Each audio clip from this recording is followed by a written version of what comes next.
Para sobat sekalian, ada sebuah pidato Bung Karno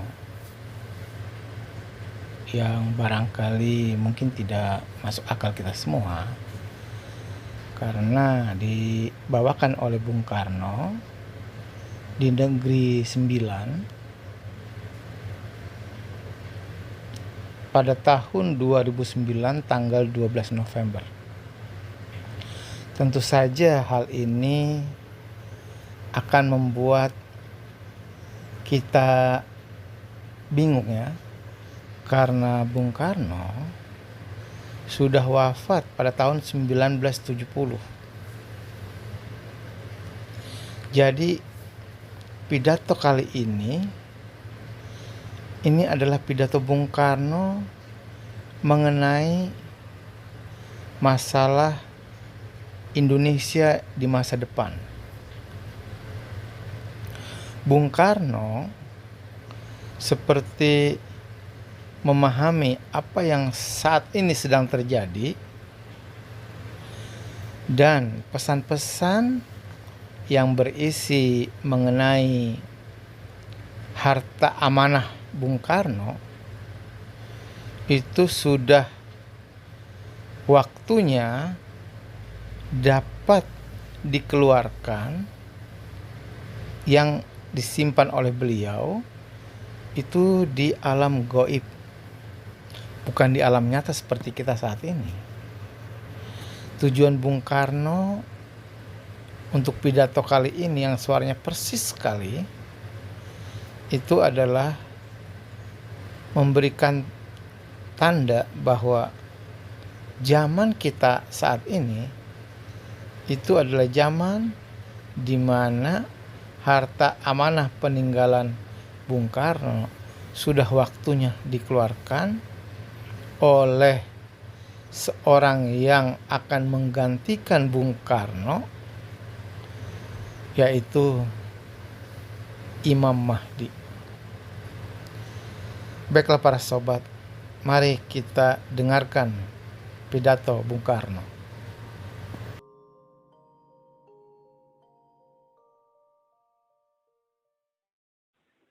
Syekh Haji Mester Soekarno.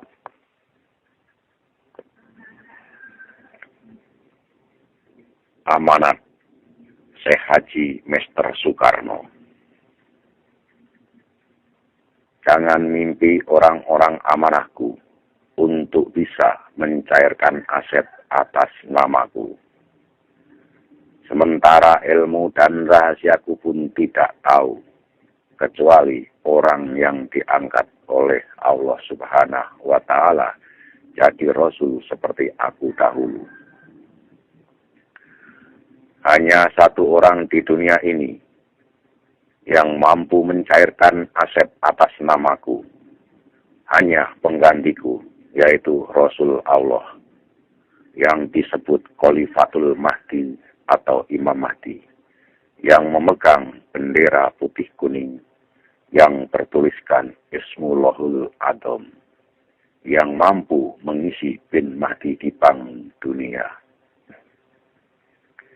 Dia orang yang diberi kekuasaan oleh Allah Subhanahu wa Ta'ala dari masyrik sampai maghrib, dan menguasai alam gaib dari alam malaikat, alam sangyang, dan alam jin.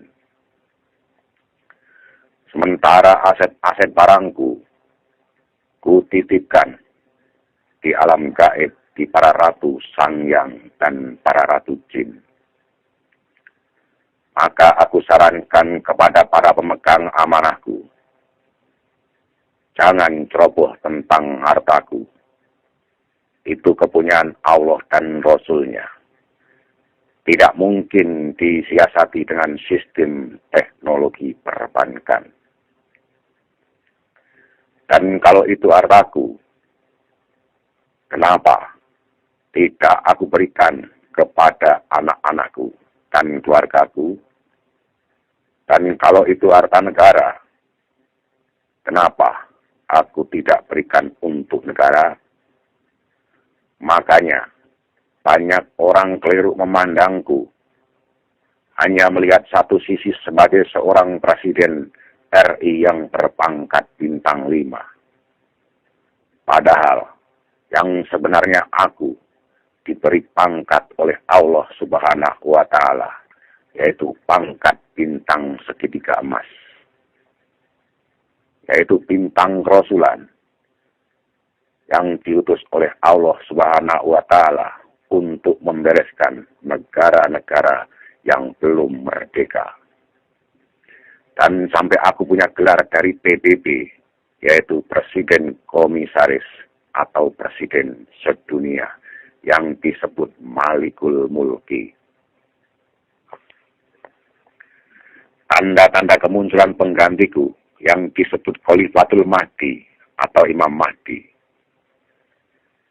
Nabi Muhammad Rasulullah Shallallahu Alaihi Wasallam bersabda di dalam kitab Qurtubi, nanti di akhir zaman akan muncul ahli baiti,